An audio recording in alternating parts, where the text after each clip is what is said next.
Welcome back to Everyone Has a Story, where we share true tales from everyday life. I am so glad you're here.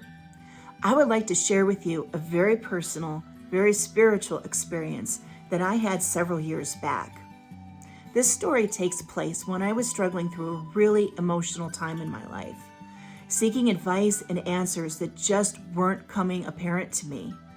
So on a clear moonlit night, I decided to take my troubles to our ceremonial great house with a question that was weighing so heavily on my heart at that time. I sat before the dying embers of our ceremonial fire under the full moon, and I asked the ancestors the question. Well, now what happened next, you may not believe, but I assure you, this is a true story. The sacred teachings of the Midewiwin are esoteric at best. The old Shawnee medicine path of the 4 levels of the earth and sky is almost extinct these days. Only a few of us are left to teach, and even fewer of us to express a desire to learn and possess the fortitude to pursue entrance and achieve all 8 levels. The study of Mide requires one to pursue very specific assignments at each level. As we begin the 3rd level of the earth and of the sky, we turn our attention to more esoteric ideas. It is at this time that we are told by our teacher, our Mide, to discover the magic and to begin by listening for the voices of the ancestors. It's a simple statement, really, short and to the point. Listen for the voices of the ancestors. But in my case, I had absolutely no idea what it meant. I'm a city girl, born and raised, educated as an engineer, trained to think objectively and logically. This assignment did not compute. I had so many questions. What am I listening for? Who am I listening for? How will I know? What will they say? The answer from my own Mide was no surprise. It was the one that usually frustrates me the most. You will know it when it happens. So I waited and I listened, and I felt like I was pulling on a push door. But I must be forthright with you. This was not as foreign to me as perhaps I make it out to be. As a child, I saw things, and not infrequently. But because it was a bit uncomfortable for 1 or 2 of my family members to be told that someone they couldn't see had just walked through the room, I was quietly discouraged from sharing. And eventually, I guess I also stopped receiving. That part of me drifted away, and I grew up and accepted critical thinking and logic as my way of life. Now to have found my way back to thinking there was more to this world than math and science, more than only what we can see and touch, it took me a while to figure out what I thought of that really. But my heart told me to open up and find out what happened next. A long time passed. Months went by. And as the assignment's frustrating elements quieted to a wait-and-see patience, my world began to change. It started with waking visions and dreams during sleep that were too specific and profound to be dismissed as mere somnolent brain chatter. Messages seemed to be there, and more importantly, answers to questions I had asked. As I acknowledged them one by one, I found myself opening to more. Now, this was not me making stuff up or wishful thinking. My experiences were specific and relevant. They were attention-getting, increasingly so. And yet still I felt like I was missing the definitive experience, the one that would allow me to believe I really could hear the ancestors at will. On a cold November day in rural western Ohio, near the Indiana border, I attended ceremony with my people and spent social time with them as I always did. Sheltered from the cold in our community building, we shared a meal and conversation.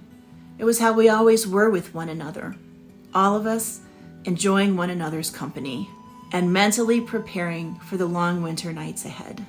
In a private conversation, I confided to my closest tribal sisters what was weighing so heavily on my heart that evening. And as they always did, they gave good counsel, advising me to take my question to the ancestors in the great house and listen closely for their response.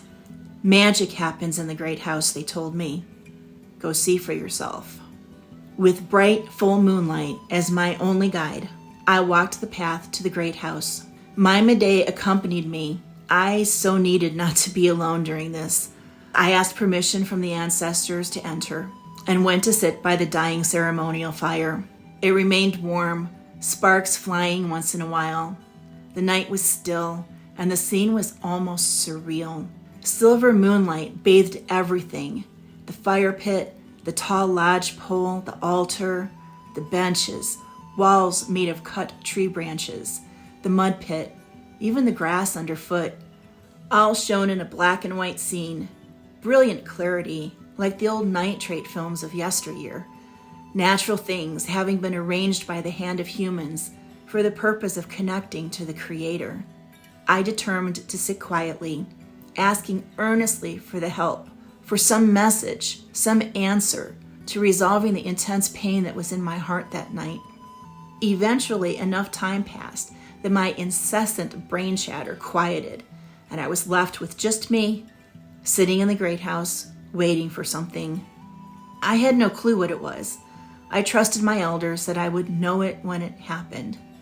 And I began to feel a bit ridiculous, really. I started to think that maybe this sort of thing would never happen for me, that perhaps I was just not ready yet, had not done the right things to prepare. Or maybe what I closed off in childhood was closed permanently, never to be resurrected. Thinking that maybe I should leave and chalk it up to bad timing, I got up and knelt at the almost cold ceremonial fire, pleading one last time for help. And I waited just a moment more, listening. And then it happened.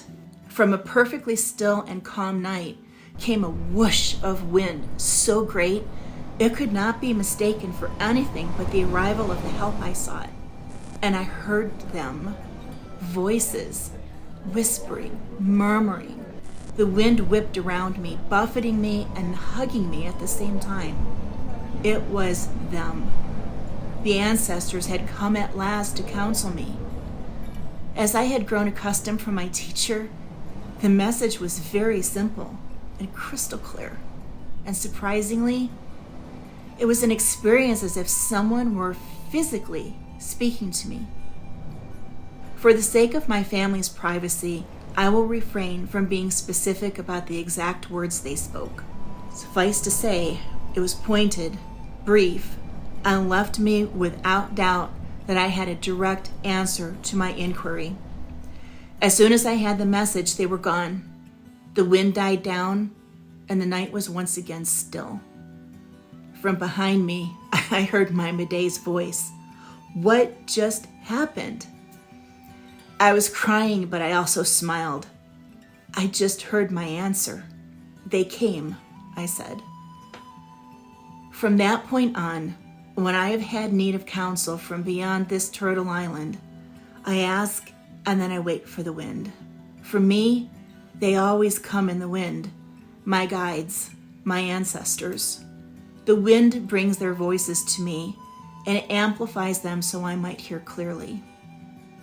And as most people do when they get to the other side of education on a topic, I learned that the advice given me was absolutely true.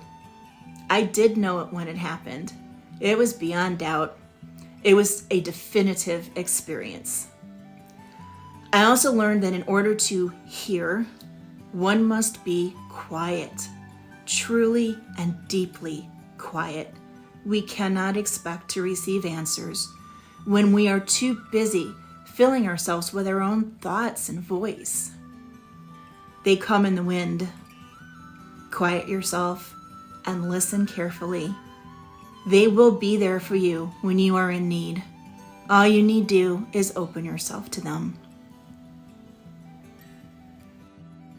Do you have a story about an unusual or even shocking spiritual experience? One that people may not believe when you tell them? Please leave it in the comments below. We would love to have a conversation with you about it. And if you enjoyed this video, we sure would appreciate a thumbs up, and consider subscribing if you enjoy content like this and would like to be notified when we have new stories that usually come out every Friday afternoon. Thanks for joining us, and we'll see you next time on Everyone Has a Story.